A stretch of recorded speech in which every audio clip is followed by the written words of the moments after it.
আসসালামু আলাইকুম। আমাদের প্রতিদিনের সকালে কাজ হচ্ছে গরুগুলোকে ছানা দেওয়া।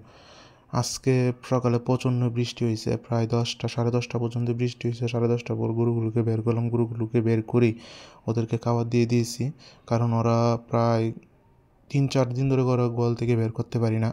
গোয়াল থেকে বের না করার কারণে ওদের শরীরও ময়লা হয়ে গেছে।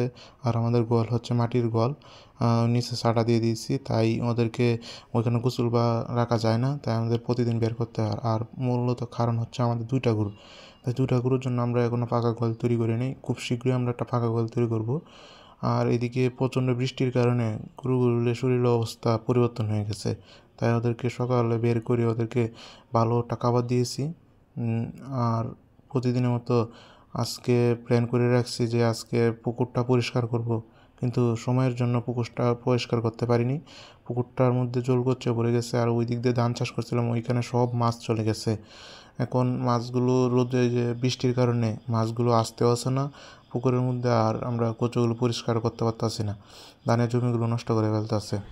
খামারের কাজগুলো শেষ করে এখন যাইতাছি আমাদের জমির মধ্যে ধান লাগানোর কথা ছিল আজকে। দেখি গিয়ে ধান কি লাগাইছে নাকি। আর আমার ধানের জমির কাজগুলো আমার আব্বু একটু বেশি করে, আমি একটু কম করি। আর আমি আসি একটু কম, আব্বু প্রস্তুত করে গেছিলো। আর এখন আমি যাইতেছি, দেখতাম দেখে আসি কি অবস্থা।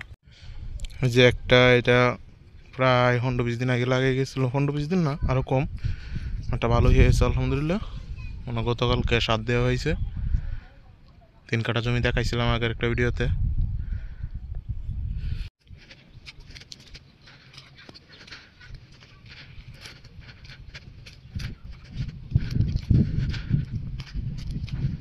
পানি নামার সাথে সাথে সবাই যার যে জায়গা আছে ধান লাগাই বলতেছে যে আমাদের এখানে প্রায় 3 কাঠা 30%।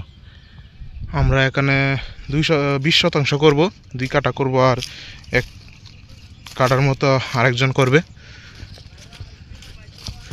দেখা যায় লাগাই গেছে গা, ধান রোপণ করে গেছে গা।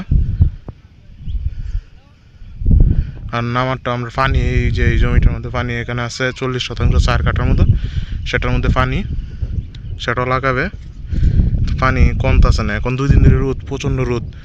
আর এই জমিগুলোর মধ্যে পানি ছিল, এই জমিগুলো লাগাই যাচ্ছে পানি নামার সাথে সাথে। যে আমাদের জমিটাও পানি নামার সাথে সাথে ধান রোপণ করে ফেলছে, এটা মনে হয় 34। আর আমাদের জন্য সকলে দোয়া করবেন যেন আমরা নিয়মিত কাজ করতে পারি, সুস্থ থাকতে পারি। আপনারা ভালো থাকেন। আল্লাহ হাফেজ।